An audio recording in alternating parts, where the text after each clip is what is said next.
संध्या वंदन साथियों, आप सब मेरी वीडियो देख रहे हैं, मुझे बहुत अच्छा लग रहा है। इसीलिए मैं आज दोहा और चौपाइयाँ लेकर के तो आई हूँ, अर्थ के साथ भी लाई हूँ, लेकिन आज थोड़ी सी लंबी वीडियो करूँगी ताकि आप एक साथ सुन पाए और आपको अच्छा लगे। कहीं अटक जाता होगा तो मैं चाहती हूँ कि आज आप पूरा को पूरा सुने। तो शुरू करती हूँ। भवन गयु दस्कंदर इहाँ पिशाचिनी वृंद, सीतहि त्रास देखावही धरहि रूप बहु मंद। अर्थात यूँ कहकर रावण घर चला गया। यहाँ राक्षसियों के समूह बहुत से बुरे रूप धरकर सीता जी को भय दिखलाने लगे। अगली पंक्ति है चौपाई से। त्रिजटा नाम राक्षसी एका, राम चरण रति निपुण विवेका। सवन्नो बोली सुनायसी सपना, सीता ही सेई करहो हित अपना। अर्थात उनमें एक त्रिजटा नाम की राक्षसी थी। उसको श्री रामचंद्र जी के चरणों में प्रीति थी और वह विवेक ज्ञान में निपुण थी। उसने सबों को बुलाकर अपना स्वप्न सुनाया और कहा, सीता जी की सेवा करके अपना कल्याण करो। सपने बानर लंका जारी, जातु दान सेना सब मारी। खर आरूढ़ नगन 10 सीसा, मुंडित सिर खंडित पुष्पीसा। अर्थात स्वप्न में मैंने देखा कि एक बंदर ने लंका जला दी, राक्षसों की सारी सेना मार डाली गई। रावण नंगा है और गधे पर सवार है, उसके सिर मुड़े हुए हैं, 20 भुजाएं कटी हुई है। एहि विधि सो दक्षिण दिशि जाई, लंका मानहु विभीषण पाई। नगर फिरी रघुवीर दोहाई, तब प्रभु सीता बोली पठाई। अर्थात इस प्रकार से वह दक्षिण अर्थात यमपुरी की दिशा की ओर जा रहा है और मानो लंका विभीषण ने पाई है। नगर में श्री रामचंद्र जी की दुहाई फिर गई है।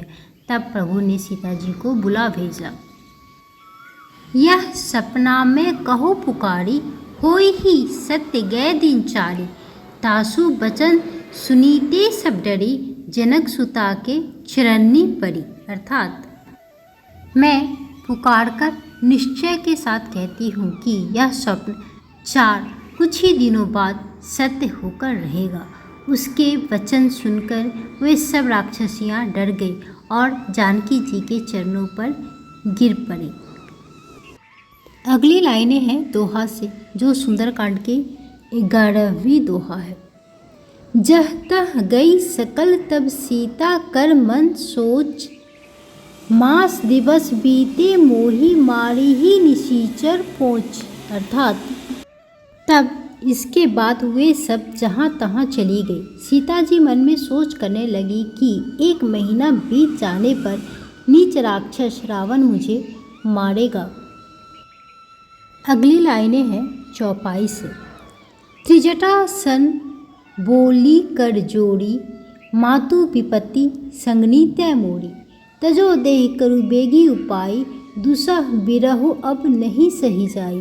अर्थात सीता जी त्रिजटा से हाथ जोड़कर बोली, हे माता, तू मेरी विपत्ति की संगनी है, जल्दी कोई ऐसा उपाय कर जिससे मैं शरीर छोड़ सकूं।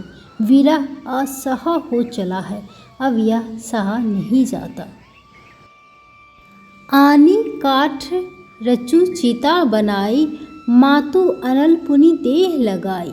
सत्य करही मम प्रीति सयानी, सुने को श्रवण शूल सम बानी। अर्थात काठ लाकर चिता बनाकर सजा दे, हे मात, फिर उसमें आग लगा दे। हे शयानी, तू मेरी प्रीति का सत्य कर।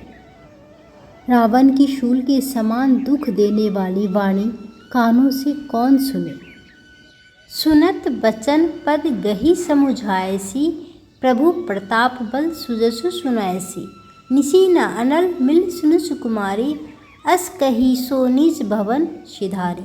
अर्थात सीता जी के वचन सुनकर त्रिजटा ने चरण पकड़कर उन्हें समझाया और प्रभु का प्रताप, बल और सुयश सुनाया। उसने कहा, हे सुकुमारी सुनो, रात्रि के समय आग नहीं मिलेगी।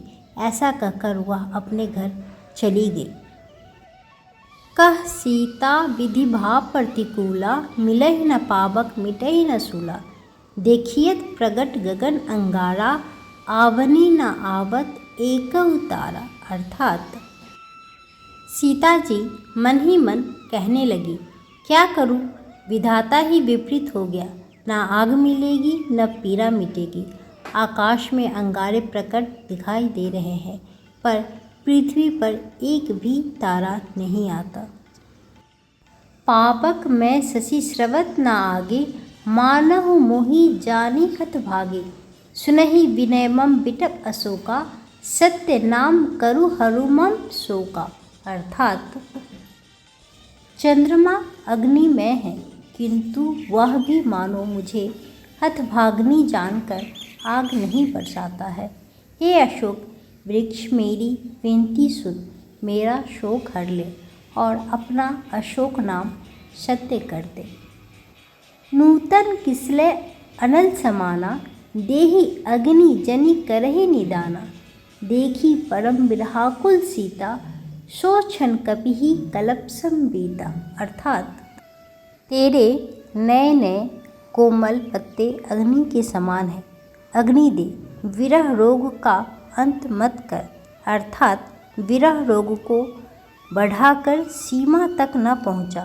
सीता जी को विरह से परम व्याकुल देखकर वह क्षण हनुमान जी को कल्प के समान बीता। तो ये थी आज की चौपाइयाँ और दोहे। दो दोहे आज मैंने सुनाई और उससे जुड़ी चौपाइयाँ। फिर मिलती हूँ अगले वीडियो में। आप हमारे साथ बने रहें। मेरे चैनल पे नए हैं तो प्लीज़ लाइक एंड सब्सक्राइब कर दें। कुछ भी इसमें गलत है, कुछ भी सजेशन हो तो प्लीज़ आप मुझे कमेंट करें।